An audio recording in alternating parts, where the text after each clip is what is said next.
Bonjour, aujourd'hui on va parler des stars, on va parler du MeToo, le mouvement MeToo, mouvement dénonciateur d'abus sexuels, de prédateurs, la plupart à Hollywood, dans la finance, dans le journalisme, un peu partout. Et je vais faire une réflexion sur l'attitude de certaines personnes, je veux dire certaines victimes qui se présentent, qui dénoncent les personnes qui les ont abusées. Donc, c'est tout en leur honneur de le faire, hein. Sincèrement, je ne critique pas ça, je ne critique pas que le fait qu'elles aient dénoncé ces messieurs, c'est très important de le faire parce que ça permet d'empêcher ces messieurs d'agir sur d'autres personnes. Il n'est jamais trop tard parce qu'il y a toujours une victime qu'ils ont dans le collimateur, qu'ils ont à l'œil. C'était le cas par exemple de Epstein et tout ça. Mais aujourd'hui, je vais parler d'Emmanuel Béard qui vient d'annoncer lors d'une conférence, je crois de presse, pas une conférence de presse, une discussion, qu'elle a été victime d'inceste de l'âge de 10 ans à 14 ans.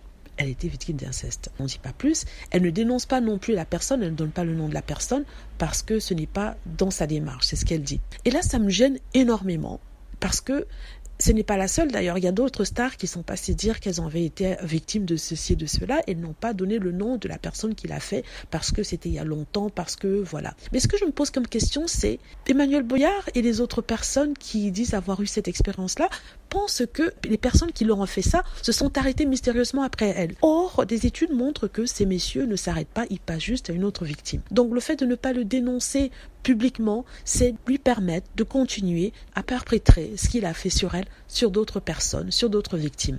Le plus important et la responsabilité que les personnes ont, lui, Emmanuel Béard et d'autres victimes, c'est de pouvoir dénoncer de telle sorte qu'il n'y ait plus de victimes après elles. Donc ça ne nous sert à rien, je suis désolée de le dire, qu'elles viennent nous dire qu'elles ont vécu ceci, elles ont vécu cela, si ça ne permet pas de sauver d'autres personnes.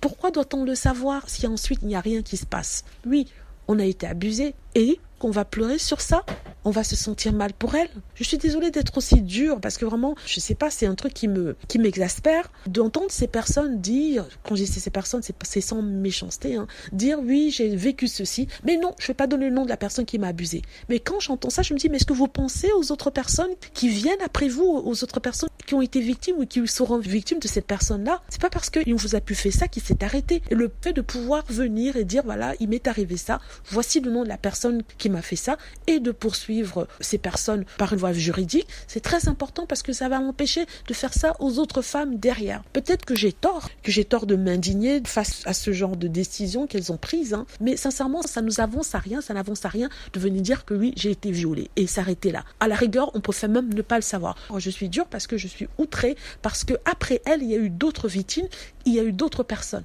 Parce que, comme je l'ai dit, des études montrent que la personne, l'abuseur ne s'arrête pas qu'à une victime, il continue. Donc je ne comprends pas la logique de oui, on m'a fait ceci, mais je ne veux pas te donner le nom de la personne qui l'a fait parce que de toute façon, c'est pas dans ma démarche. Je disais ça parce que je voulais que ça sorte. Voilà, sincèrement. Je voulais en discuter avec vous pour voir si c'est moi qui avais tort ou il y avait un problème. Je ne veux pas taper sur les victimes, mais quand on s'expose, il faut peut-être aller jusqu'au bout. Parce que là, on a une certaine responsabilité. Voilà. Dites-moi ce que vous en pensez. J'espère que vous avez aimé la vidéo. N'hésitez pas à cliquer sur like si c'est le cas, à vous abonner pour plus de vidéos et à cliquer sur la petite cloche afin de traverser lorsque je poste une nouvelle vidéo. Merci.